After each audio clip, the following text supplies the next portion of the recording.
Everyone, मेरा नाम ऐश्वर्या यादव है। मैं जौनपुर की मूल निवासी हूँ और मैं प्रयागराज में रहती हूँ और यहीं रहकर मैंने अपनी तैयारी की है।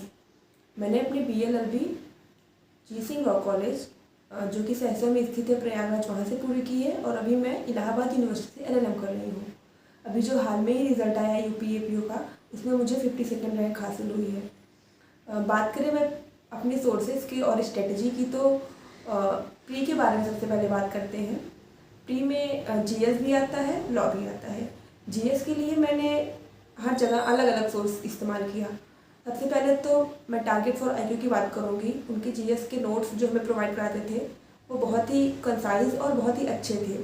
मैंने उसका पूरा लाभ उठाया और जो भी आते थे उनके नोट्स, हैंड रिटन नोट्स, उसको मैं खुद हाथों से लिख के और सिर्फ सेल्फ स्टडी करती थी।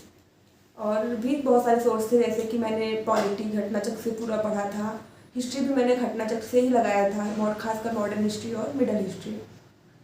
और GS के लिए आप यूट्यूब का भी थोड़ा सहारा ले सकते हैं। बहुत अच्छे अच्छे वीडियोस यूट्यूब पे अवेलेबल है, आपको जहाँ भी समझ में आए। मैंने यूट्यूब से भी कुछ ना कुछ GS से पढ़ाई किया है। GS के लिए ये इम्पोर्टेंट होता है कि आप थोड़ा सा खुद से थोड़ा अगर हैंड रिटन नोट्स बनाएं, थोड़ा कॉन्सेप्ट उससे जान लें और रिवीजन करें बार बार, तो GS पे आपका थोड़ा अच्छा कमांड हो जाएगा। लॉ की बात करें तो लॉ तो हमें पता ही होता है, हमारा बेयर एक्ट ही सबसे इम्पॉर्टेंट होता है, तो आप बेयर एक्ट रिवीजन करिए। और हम लॉ के दौरान ही हम नोट्स भी बनाते हैं। बाकी आप कहीं कोचिंग किए हैं तो कोचिंग से भी आपको नोट्स बनवाए जाते हैं, तो आप पहले नोट्स बना लीजिए। कंसाइज फॉर्म का जो एक नोट्स होना चाहिए, लॉ का मैं बात कर रही हूँ। जो भी सिलेबस है उसके अकॉर्डिंग आप बढ़िया से नोट बनाइए और उसको बार बार रिवीजन करिए। स्टार्टिंग में जब नोटिफिकेशन नहीं आता है, आप तभी से लग जाएंगे तो आपके लिए थोड़ा आसान रहता है। चीज़ों को आगे निकालने में हमें बहुत मदद मिलती है। तो उसके लिए इम्पॉर्टेंट है कि आप मेंस के हिसाब से पढ़ाई करिए स्टार्टिंग में, कि आप पहले नोट्स बना लीजिए, उसको बार बार रिवीजन करिए, सारे कॉन्सेप्ट क्लियर कर दीजिए। फिर एक बार जब आप नोटिफिकेशन आ गया तो आप थोड़ा सा फिर प्री के हिसाब से भी पढ़ सकते हैं। आप प्री के लिए क्या करिए, सबसे इम्पॉर्टेंट है मॉक दीजिए। जो भी हमारी प्री के पर्पज़ से मॉक रहता है, आप उसको बार बार लगाइए। MCQ बहुत सारा सॉल्व करिए। इससे क्या होगा कि आपकी गलतियाँ कम होंगी और आपको पता चलेगा कि आप लैग कहाँ कर रहे हैं। बहुत सारे MCQ सॉल्व करिए जो भी लॉ से रिलेटेड है। और GS का भी आप कहीं से जो भी है मॉक हर जगह मिलता है। टारगेट फॉर IQ का मॉक बहुत अच्छा होता है, आप उसको भी ले सकते हैं। That is very helpful. फिर इससे आपका आराम से हो जाएगा अगर आपने बहुत सारे मॉक दिए हैं। बाकी बेयर एक्ट को आपने अगर अच्छे से रिवीजन करके रखा है। अब हम बात करते हैं मेंस की। मेंस के लिए जैसे मैंने बताया पहले ही, आप एक कंसाइज एक बहुत अच्छा सा नोट्स आपके पास रहेगा, आप उसको बार बार रिवीजन किए रहेंगे। इससे क्या होगा, आपके मन में, आपके दिमाग में पूरा चीज़ें बैठी रहेंगी पहले से ही। आपको जब मेंस रहेगा आपके पास, मतलब आने वाला है मेंस, आप उसका एक कहीं से भी आप सीरीज ऑन कर लीजिए, मेंस का सीरीज ऑन कर लीजिए, लिखने वाला। आप इससे क्या होगा, आपको क्वेश्चन मिलेंगे, आप उसको जाइए, उसको लगाइए, उससे लिखिए। आपको पता चलेगा कि आपको कहाँ दिक्कत आ रही है, कैसे लिखना है, ये सब चीज़ें आप फिर उस पर आप वर्क करिए। दैट इज़ वर्क, बहुत बेनिफिशियल होगा आपके लिए। और दूसरी बात ये भी कि प्रीवियस ईयर क्वेश्चन आप एक बार देख लीजिए। मैं इसके लिए प्री दोनों के लिए मैं कह रही हूँ, एक बार थोड़ा सा आपको आइडिया लग जाएगा कि कहाँ से हमें ज़्यादा क्वेश्चन पूछ रहे हैं। हालांकि पैटर्न तो चेंज हुआ है, बाकी आप पूरी तरीके से एक बार तैयारी कर लेंगे तो पैटर्न कितना भी चेंज हो, आपका सिलेक्शन कम से कम पक्का हो जाता है अगर आप पूरी तरह मेहनत कर रहे हैं। बाकी प्रीवियस ईयर पेपर बहुत हेल्पफुल रहते हैं आपको ये जानने में कि आपको कहाँ पढ़ना है, कहाँ पे आपको ज़्यादा ध्यान देना है। तो मेंस के लिए मैंने यही किया था। मैंने मेंस का जो कि मेरे पास खुद की नोट्स थी, मैंने कोचिंग किया था एक जगह इलाहाबाद में स्थित है लॉ अकेडमी करके, उनके यहाँ मैंने कोचिंग ज्वाइन की थी। उनके नोट्स बनवाए थे, बाकी मैंने खुद से कुछ नोट्स थे मेरे पास, मैंने खुद से बनाया था कुछ नोट्स। तो दोनों को मिला के मैंने एक बढ़िया सा नोट्स बना के फिर अपनी पूरी अच्छी से पढ़ाई कर ली थी। और फिर जब मेंस आया तो मैंने टेस्ट सीरीज ज्वाइन किया था, उसी से फिर मैंने बाकी मेरा बहुत फ़ायदा हुआ और फिर काफ़ी अच्छा हो गया था मेरा।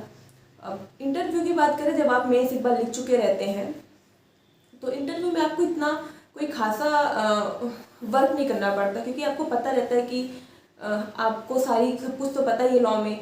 इंटरव्यू में आप थोड़ा सा नॉर्मल होकर जाइए, एकदम वहाँ पे जाइए, कॉन्फिडेंट रहिए।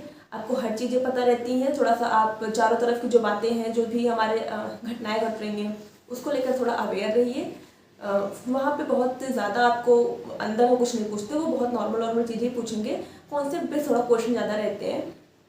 इसके बाद हम बात करें 2-3 चीज़ें थोड़ा प्रिपरेशन के दौरान हमें ध्यान रखनी चाहिए। पहले ये कि प्रिपरेशन के दौरान हर बच्चे के साथ ये होता है कि वो कहीं ना कहीं डिमोटिवेट होता रहता है, हमारा होगा नहीं होगा जो भी हो। मेरे साथ जब भी ऐसा होता था तो मैं ये हमेशा एक बात ख्याल रखती थी कि मुझे अपना बेस्ट देना है, मैं अपनी तरफ से पूरी कोशिश करूँगी, बाकी होना ना होना ये बात की बात है। लेकिन एटलीस्ट बाद में मुझे इस बात का भी वो गिल्ट ना रहे कि मैं काश ये कर ली होती ये कर ली होती। तो प्रिपरेशन दौरान ये आराम से आपको ये रखना है कि पॉजिटिव रहना है किसी भी तरीके, आपको जो अच्छा लगे आप करिए। सबसे इम्पोर्टेंट चीज़ कंसिस्टेंटी होती है।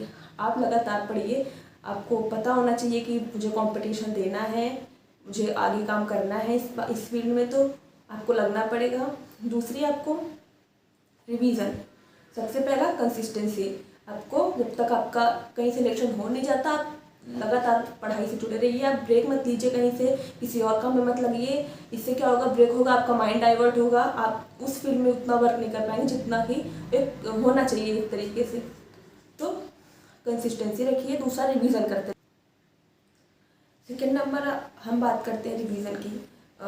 मुझे लगता है revision is the most important thing. हमें बहुत ध्यान रखना चाहिए, रिवीजन हमें बार बार करनी चाहिए। इससे क्या होगा, चीज़ें हमारे माइंड में रिटेन रहती हैं। आप लगातार पढ़िए, बार बार चीज़ों को रिवीजन करिए।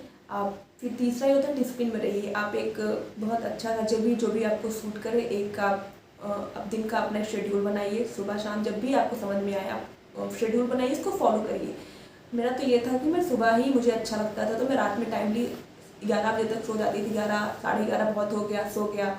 उसके बाद फिर मैं सुबह उठ जाती थी 5-6 बजे, फिर मैं उसी टाइम पढ़ती थी। उस टाइम थोड़ा सा मुझे अच्छा लगता था, थोड़ा मेरा दिमाग फ्रेश रहता था, तो चीज़ें मैं ज़्यादा अच्छे से कवर कर पाती थी, पढ़ पाती थी। तो आप भी अपने हिसाब से एक अच्छा सा शेड्यूल बनाइए, जो भी आपको जैसा सूट करे आप उसको रेगुलर फॉलो करिए। आप लगातार पढ़ाई में रहिए, इसको रिवीजन करते रहिए, और इससे क्या होगा, आप कॉन्फिडेंट आएगा। जब भी आपका एग्ज़ाम नज़दीक रहेगा तो आप इस बात को लेकर हड़बड़ाएंगे नहीं कि मेरा ये नहीं प्रिपेयर है, ये नहीं प्रिपेयर। आप बहुत शांत माइंड से एकदम बढ़िया आपको पेपर भी होगा। बाकी आप अगर ईमानदारी से पढ़ेंगे तो निश्चित सिलेक्शन होगा। और मेरी तरफ से सबको जो भी कैंडिडेट आने वाले हैं उनको ऑल द बेस्ट। आप मेहनत करिए, आपका मेहनत जरूर रंग लाएगा। Thank you.